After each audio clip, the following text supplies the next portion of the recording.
నేటి తరం రాజకీయాల్లో వింత పొగడలు చోటు చేసుకుంటున్నాయి. కక్షపూరితమైన వ్యవహారాలతో పాటు గౌరవ చట్టసభల్లో అమర్యాదకరమైన ఘటనలు చోటు చేసుకుంటున్నాయి.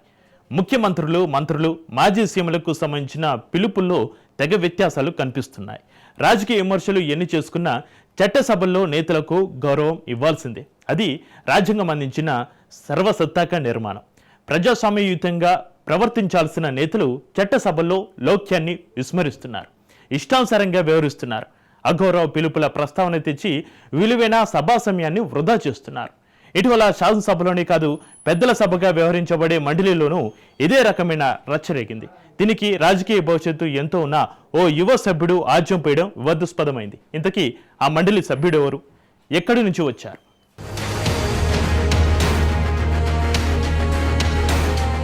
పెద్దల సభలో పెద్దగా కేకలు వేస్తూ పెద్ద పెద్ద మాటలతో సభను గందరగోళానికి గురిచేసిన ఈయన పేరు రాచగొల్ల రమేష్ యాదవ్. ఊరు ఉమ్మడి కడప జిల్లా ప్రొద్దుటూరు. వాస్తవానికి వ్యాపార రంగంతో పాటు తండ్రి తరం నుంచి స్థానికంగా రాజకీయ నేపథ్యం కలిగిన ఈయన అనుకోకుండా అనూహ్యమైన రీతిలో రాజకీయాల్లోకి వచ్చారు. ఆయన తండ్రి R Venkata Subbaiah alias RVS గతంలో ప్రొద్దుటూరు మున్సిపల్ చైర్మన్గా కొంతకాలం పాటు పనిచేశారు. ఆర్వీఎస్ బ్రాండ్తో వ్యాపార రంగంలో ముద్రపడ్డ రమేష్ యాదవ్ ప్రొద్దుటూరుతో పాటు హైదరాబాద్లోనే ఉంటూ వ్యాపార రంగంలో స్థిరపడ్డారు. అలాంటి ఆయన తన తండ్రి రాజకీయ వారసత్వాన్ని కొనసాగించాలని అనుకున్నారు. 2019 అసెంబ్లీ ఎన్నికల తర్వాత అప్పటి ముఖ్యమంత్రి వైఎస్ జగన్ ఆశీస్సులతో రాజకీయ రంగప్రవేశం చేశారు. అది అప్పటి ప్రొద్దుటూరు వైసీపీ ఎమ్మెల్యే రాచమల్లు శివప్రసాద్ రెడ్డి ప్రోద్బలంతో మున్సిపల్ ఎన్నికల నేపథ్యంలో ఇక్కడి కౌన్సిలర్ అభ్యర్థిగా పోటీ చేశారు. ప్రొద్దుటూరు మున్సిపల్ చైర్మన్ అభ్యర్థిగా కూడా ప్రచారం పూర్తి చేసుకున్నారు. కౌన్సిలర్గా గెలుపొందారు. చైర్మన్గా ఎన్నికయ్యే సుముహూర్తానికి బొమ్మ బొరుసైంది. చైర్మన్గా మరో బీసీ మహిళా కౌన్సిలర్ ఆ పీఠమెక్కారు. ఈ విషయంలో తనకు తీరని అన్యాయం ఎమ్మెల్యే రాచమల్లు చేశారంటూ ద్వేషం పెంచుకున్నారు. ఇలా మొదలైన రాచమల్లు రాచగొల్ల మధ్య వివాదాలు తీవ్రతరమయ్యాయి.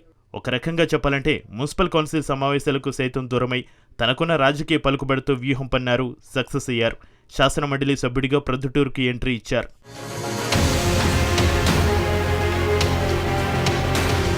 అలా చాలా కాలం ప్రొద్దుటూరులో అప్పటి ఎమ్మెల్యే, ఎమ్మెల్సీల వర్గాల మధ్య వివాదాలు తారస్థాయికి చేరుకున్నాయి. వివాదాల సంఘటనల నేపథ్యంలో కేసులు సైతం నమోదయ్యాయి. వైసీపీ ప్రభుత్వ పుణ్యకాలం కాస్త అయిపోయింది. కూటమి ప్రభుత్వం అధికారంలోకి వచ్చింది. జగన్ ముఖ్యమంత్రిగా, రాచమల్లు ఎమ్మెల్యేగా మాజీలయ్యారు. కానీ రమేష్ యాదవ్ ఎమ్మెల్సీగా అధికారంలో కొనసాగుతూనే ఉన్నారు. ఈ సందర్భంలోనే నేరుగా జగన్తో సంబంధాలు కొనసాగిస్తూ వస్తున్న రమేష్ యాదవ్ పలు కీలకమైన అంశాల్లో ముఖ్యమైన నేతగా మారిపోయారు. వాస్తవానికి బీసీ కమ్యూనిటీ నుంచి వచ్చిన రమేష్ యాదవ్ ఆ సామాజిక వర్గాలకు దగ్గర కావడం కోసం పార్టీ నుంచి ప్రముఖంగా ప్రాతినిధ్యం వహిస్తూ వస్తున్నారు. ఈ సందర్భంలోనే మొన్నటికి మొన్న జరిగిన పులివెందుల జెడ్పీటీసీ ఉప ఎన్నికల్లో వైసీపీ నుంచి ప్రధాన భూమిక వహించారు. ఎన్నికల ప్రచారంలో అక్కడి టీడీపీ వర్గాల నుంచి దాడులకు గురయ్యారు. గాయాల పాలైన రమేష్ యాదవ్ ఈ సంఘటనతో 2 తెలుగు రాష్ట్రాల్లో మరింతగా సంచలనమయ్యారు. మాజీ సీఎం జగన్కు మరింత దగ్గరవారయ్యారు.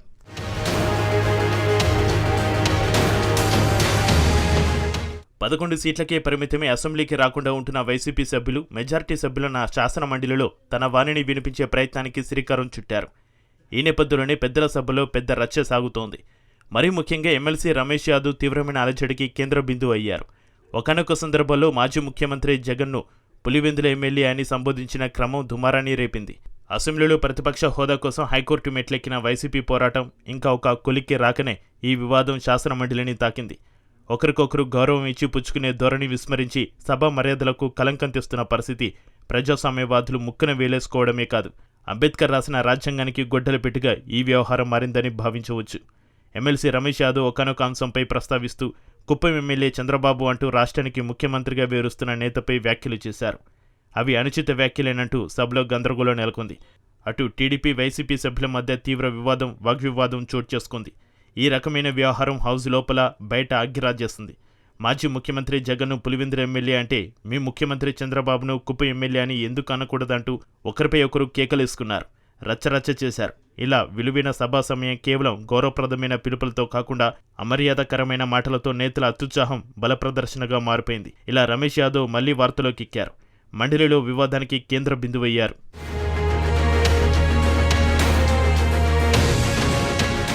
ఏది ఏమైనప్పటికీ రాజకీయాల్లో ఏదో చేయాలని, సొంతూరులో ఏమీ చేయలేని పరిస్థితుల్లో అక్కడి వర్గపొరను తట్టుకోలేక మండలిలో అడుగుపెట్టారు.